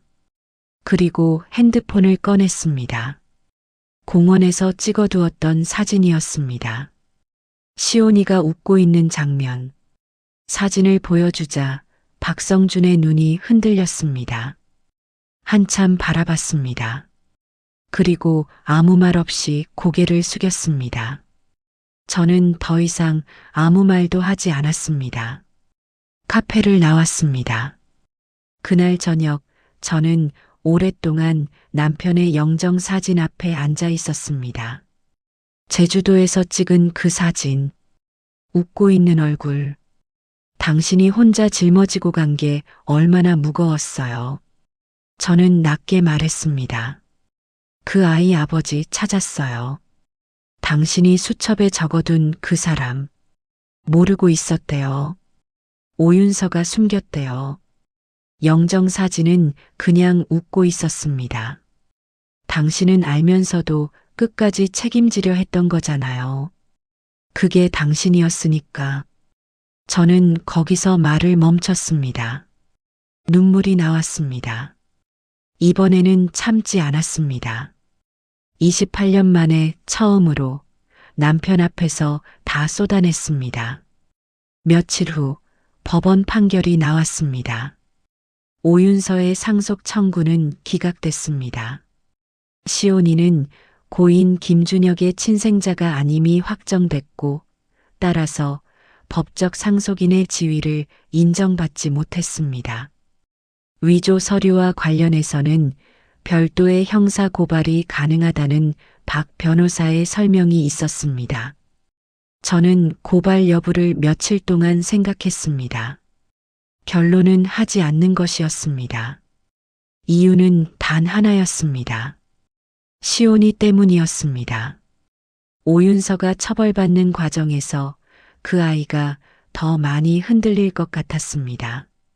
그 아이가 세상을 이해하는 나이가 되기 전에 너무 많은 것들이 쏟아지는 건 옳지 않다고 생각했습니다. 그것이 제가 그 아이에게 해줄 수 있는 유일한 것이었습니다. 오윤서에게서 마지막으로 연락이 왔습니다.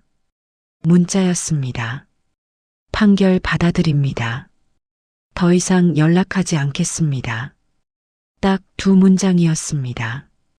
저는 그 문자를 읽고 답장하지 않았습니다. 답장할 말이 없었습니다. 분노도 용서도 아무것도 아직 정리되지 않았습니다. 어쩌면 평생 정리되지 않을 수도 있었습니다. 저는 그 문자를 삭제하지 않고 그냥 뒀습니다. 언젠가 내가 그것을 어떻게 받아들일 수 있을지 알게 되는 날이 올 것 같았습니다. 그 즈음 박성준에게서 짧은 문자가 왔습니다. 변호사를 통해 오윤서 측에 연락했습니다. 친자 확인 검사를 요청했고 상대방이 수락했습니다. 감사합니다. 저는 그 문자를 읽고 잠시 창밖을 바라봤습니다. 시온이는 아버지를 찾게 될 것 같았습니다. 남편이 아닌 진짜 아버지를. 그것이 그 아이에게 좋은 일인지 나쁜 일인지 저는 판단하지 않기로 했습니다. 그 아이의 삶은 그 아이가 살아가야 하는 것이었습니다. 제가 결정할 수 있는 영역이 아니었습니다. 그런데 그 모든 일이 정리되어 갈 무렵 저는 생각지도 못한 것을 발견했습니다. 남편이 남긴 유언장이었습니다. 공증된 정식 유언장. 변호사 사무실 금고 속에 보관되어 있던 것. 남편이 3년 전 아무에게도 말하지 않고 혼자 작성해 둔 것이었습니다. 그 안에는 재산 목록만 있는 게 아니었습니다. 남편이 직접 쓴 편지 한 장이 함께 들어 있었습니다. 봉투 겉에는 이름이 적혀 있었습니다. 제 이름이었습니다. 장례식장에서 만난 남편의 또 다른 가족. 봉투는 생각보다 얇았습니다. 변호사가 유언장을 꺼내 테이블 위에 놓았을 때 저는 잠시 그것을 바라만 봤습니다. 두꺼운 서류를 상상했는데 실제로는 흰 봉투 하나였습니다. A사 용지 몇 장이 들어갈 정도의 크기. 공증 스티커가 봉인된 채로 붙어 있었습니다. 3년 전에 공증을 받으셨습니다. 저희 사무소 금고에 위탁 보관된 상태였고 고인께서 본인 사망 시에만 개봉하라는 지시를 남기셨습니다. 네, 고인께서 배우자분께도 알리지 말라고 하셨습니다. 저는 고개를 끄덕였습니다. 남편다운 방식이었습니다. 누군가를 놀라게 하거나 감동을 주려는 의도가 아니었을 겁니다. 그냥 그 사람은 해야 할 일을 조용히 혼자 해두는 사람이었습니다. 아무도 모르게, 아무도 걱정하지 않도록. 개봉하시겠어요? 저는 봉투를 들었습니다. 손이 떨렸습니다. 이번에는 숨기지 않았습니다. 네. 유언장은 두 부분으로 나뉘어 있었습니다. 첫 번째는 재산 관련 내용이었습니다. 아파트, 예금, 보험, 주식, 법적으로 꼼꼼하게 정리된 문서였습니다. 재산 전체를 배우자인 저와 두 아이에게 나눠 상속하되 비율과 방식까지 구체적으로 적혀 있었습니다. 그 안에는 한 가지 항목이 더 있었습니다. 별도 예금 계좌 일금 6천만 원, 이를 배우자 박미경에게 전액 귀속한다. 저는 그 숫자를 보고 멈췄습니다. 6천만 원. 남편이 5년간 매달 100만 원씩 보낸 돈. 오윤서에게 양육비로 보냈던 바로 그 금액이었습니다. 박 변호사가 조심스럽게 말했습니다. 해당 계좌는 별도로 개설된 비공개 계좌입니다. 고인께서 꾸준히 적립하신 것으로 보입니다. 저는 계좌 내역서를 들여다봤습니다. 매달 100만 원씩 정확히 5년치가 들어와 있었습니다. 오윤서에게 돈을 보내던 바로 그 날짜에 같은 금액이 이 계좌에도 들어와 있었습니다. 남편은 오윤서에게 100만 원을 보내는 동시에 저를 위해 따로 같은 금액을 적립하고 있었습니다.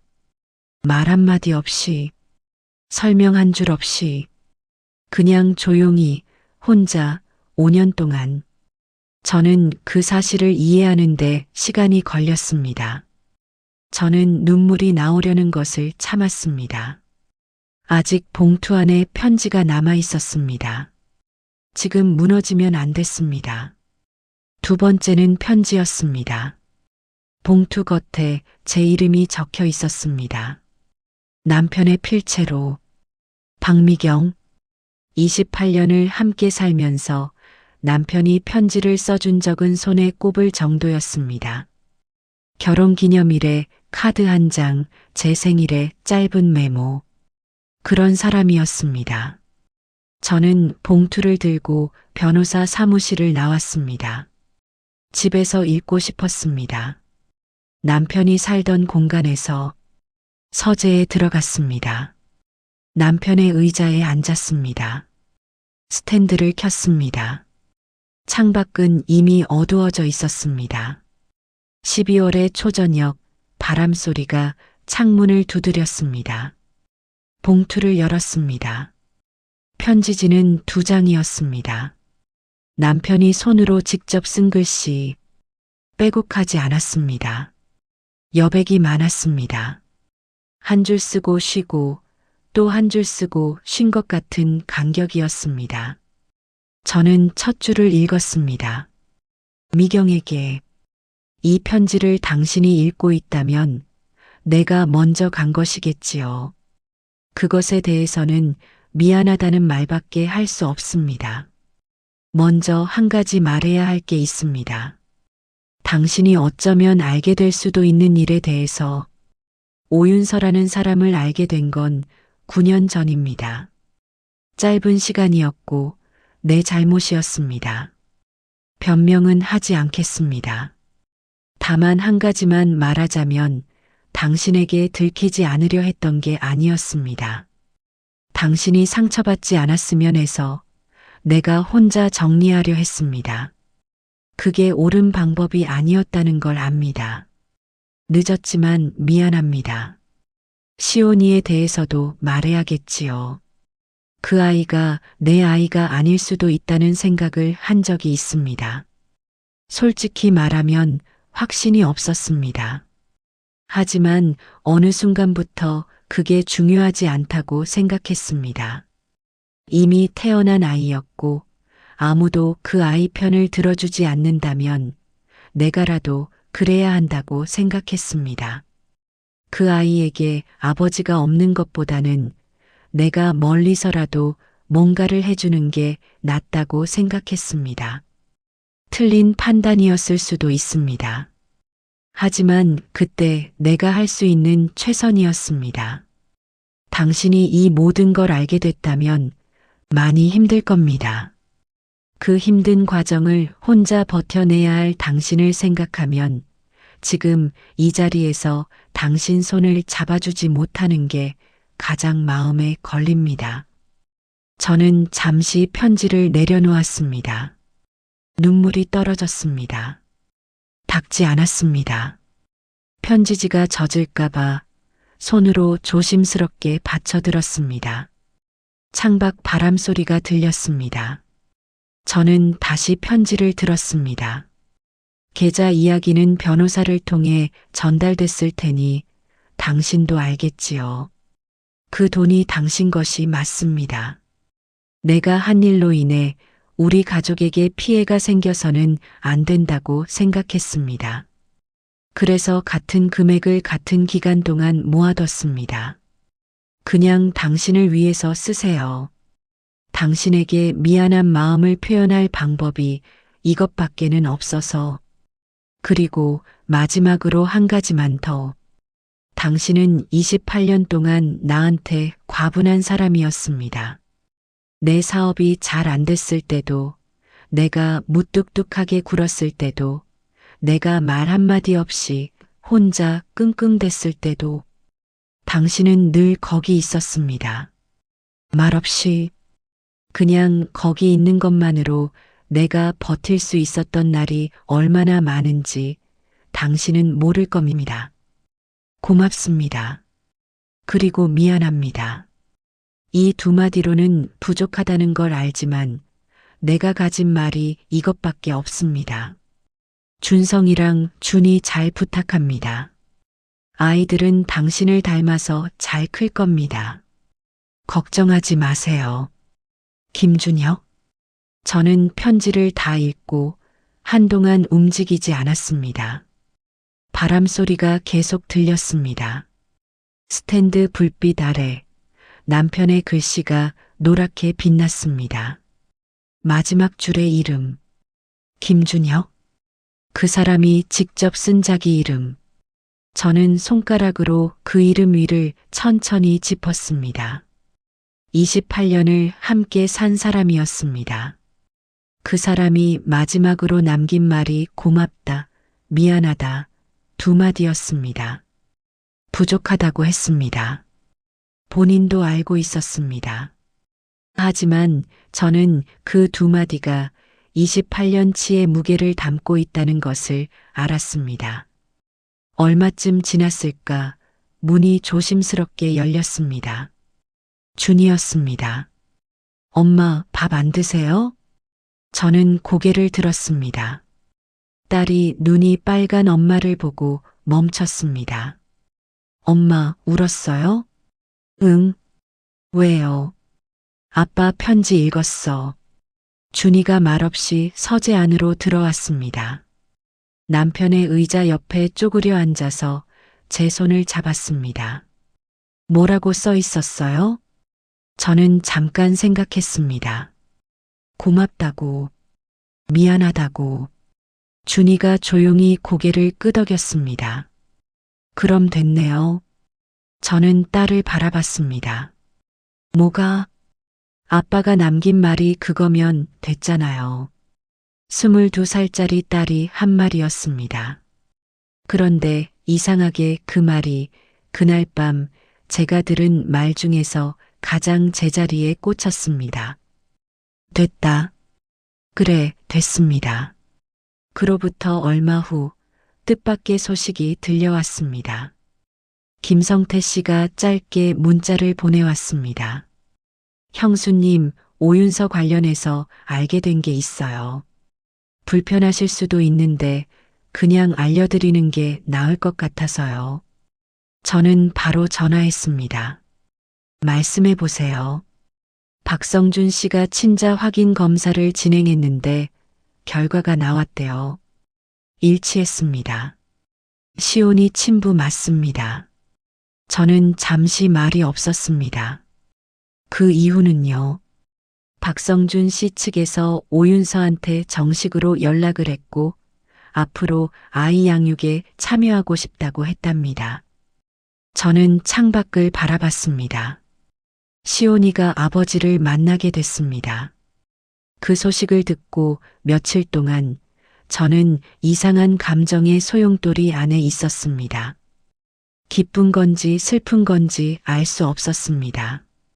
그 아이가 아버지를 찾게 됐다는 것은 분명히 좋은 일이었습니다.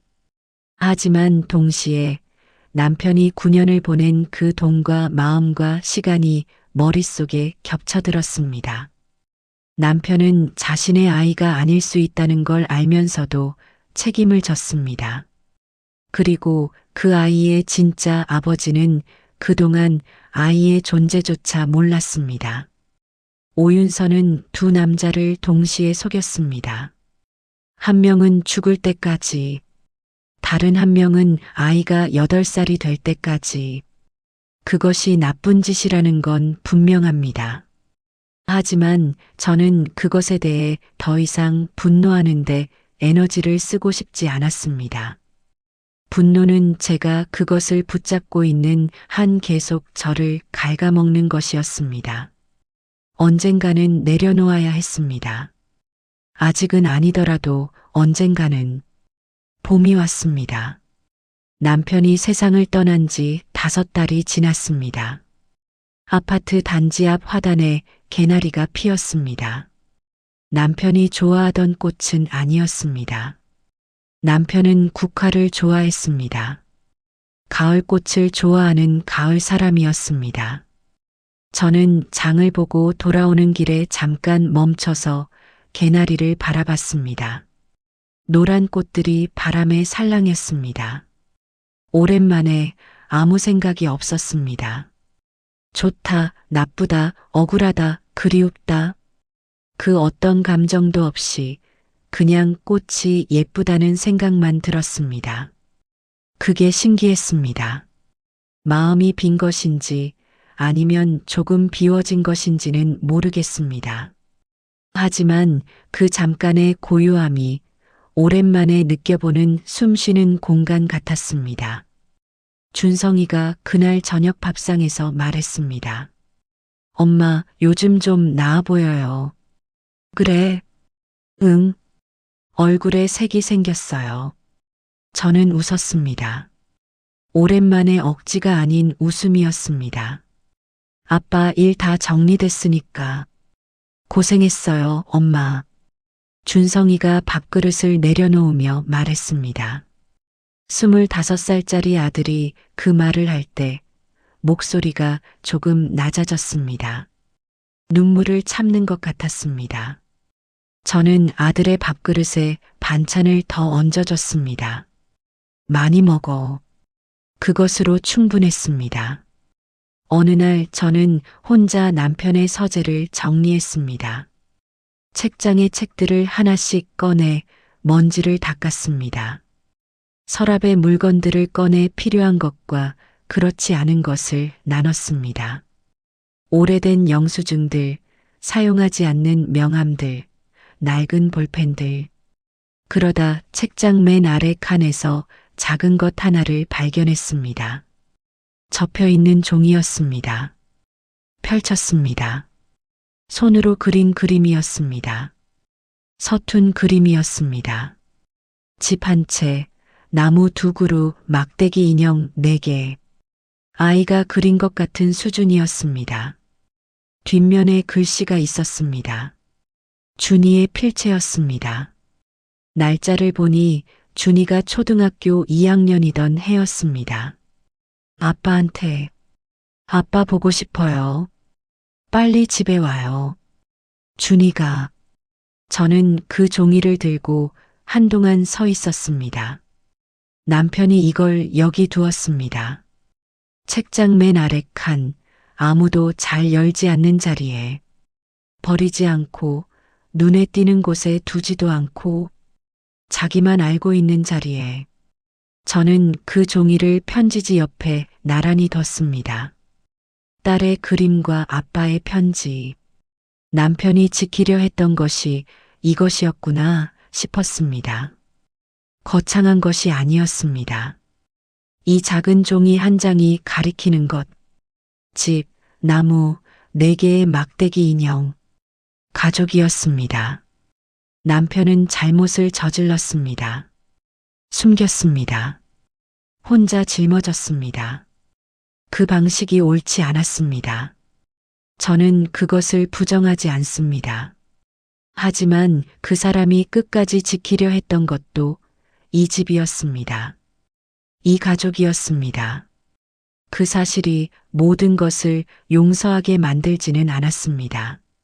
하지만 그 사람을 이해하게는 만들어줬습니다. 오윤서의 이야기는 그 이후로 들려오지 않았습니다. 법적 분쟁은 완전히 정리됐고 판결이 확정됐습니다. 시온이는 박성준과 정기적으로 만나고 있다고 김성태 씨를 통해 간접적으로 들었습니다. 그 아이가 잘 크기를 바랐습니다. 진심으로.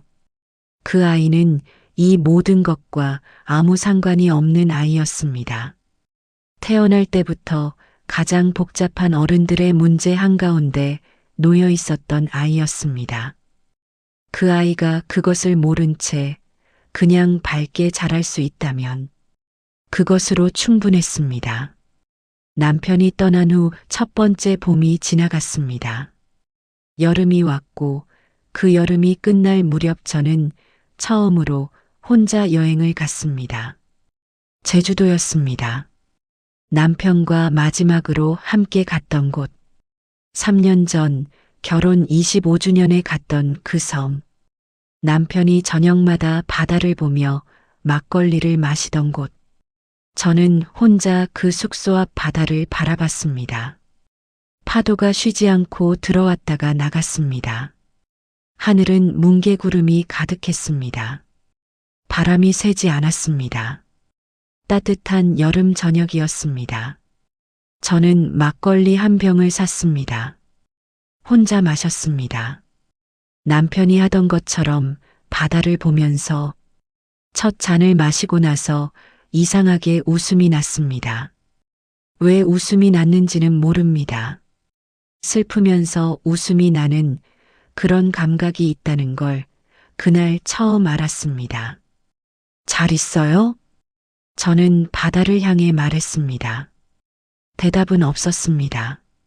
하지만 파도가 한 번 더 들어왔다가 나갔습니다. 집으로 돌아오는 비행기 안에서 저는 창밖을 바라봤습니다. 구름이었습니다. 하얀 구름이 발 아래 펼쳐져 있었습니다. 해가 기울어 구름 위가 주황빛으로 물들어 있었습니다. 저는 그 풍경을 보면서 생각했습니다. 지난 몇 달이 제 인생에서 가장 힘든 시간이었습니다. 남편을 잃었고 믿었던 것들이 흔들렸고 혼자 진실을 파헤쳐야 했습니다. 그 과정에서 울었고 분노했고 지쳤습니다. 하지만 그 끝에서 저는 무언가를 얻었습니다. 남편이라는 사람을 더 깊이 이해하게 됐습니다. 완벽하지 않고 실수도 하고 말보다 침묵을 선택했던 그 사람. 그럼에도 끝까지 가족을 생각했던 그 사람. 그리고 저 자신도 새로 알게 됐습니다. 저는 생각보다 강한 사람이었습니다. 무너질 것 같은 순간에도 다음 날 아침이 되면 일어났습니다. 손이 떨려도 서류를 들었습니다. 울면서도 멈추지 않았습니다.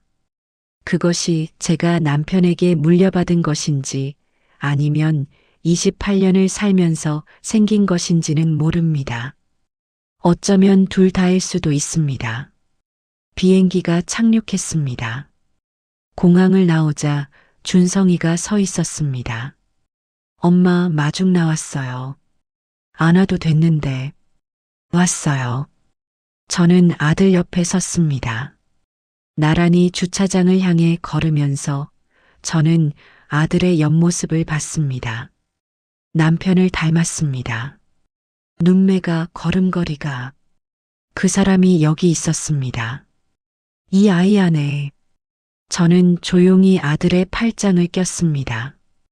준성이가 잠깐 멈칫하더니 그냥 걸었습니다.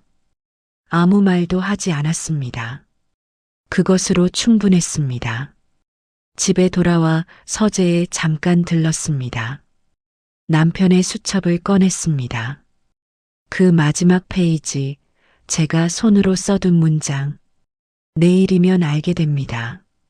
그 아래에 저는 오늘 날짜를 적고 한 줄을 더 썼습니다. 알게 됐습니다. 그리고 괜찮습니다. 수첩을 덮었습니다. 책장 위 남편의 영정사진 옆에 나란히 놓았습니다. 마지막으로 이 이야기를 들어주신 분들께 한 가지만 말씀드리고 싶습니다. 세상에는 완벽한 사람이 없습니다. 좋은 사람도 실수를 하고 사랑하는 사람도 상처를 주고 믿었던 사람도 비밀을 갖습니다. 그것이 나쁜 것이냐고 물으신다면 그렇다고 해야 할 것입니다. 하지만 그것이 그 사람의 전부냐고 물으신다면 저는 그렇지 않다고 말하겠습니다. 사람은 한 가지 면만으로 이루어지지 않습니다. 남편 김준혁은 실수를 한 사람이었습니다. 하지만 동시에 가족을 위해 조용히 무게를 짊어지려 했던 사람이었습니다. 말보다 행동으로, 그것도 아무도 모르게. 오윤서는 잘못을 저질렀습니다.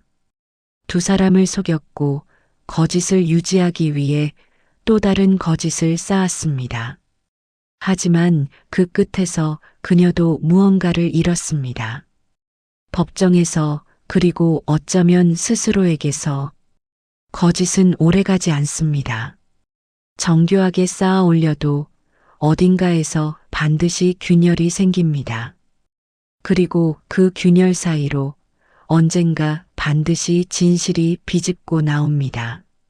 저는 그것을 믿습니다. 그리고 그 진실이 때로는 상처를 주더라도 진실 쪽이 훨씬 낫다는 것도 압니다. 상처는 아물지만 거짓 위에 쌓은 것들은 아물지 않으니까요. 남편이 좋아하던 가을이 다시 돌아올 겁니다. 국화가 피겠지요. 저는 그때 국화 한 송이를 영정 앞에 놓아드릴 겁니다. 그리고 이렇게 말할 겁니다. 잘 지내고 있어요. 걱정하지 마세요. 이 이야기가 마음에 남으신다면 구독과 좋아요, 그리고 여러분의 생각을 댓글로 알려주세요. 다음 이야기에 많은 힘이 됩니다. 끝까지 들어주셔서 감사합니다.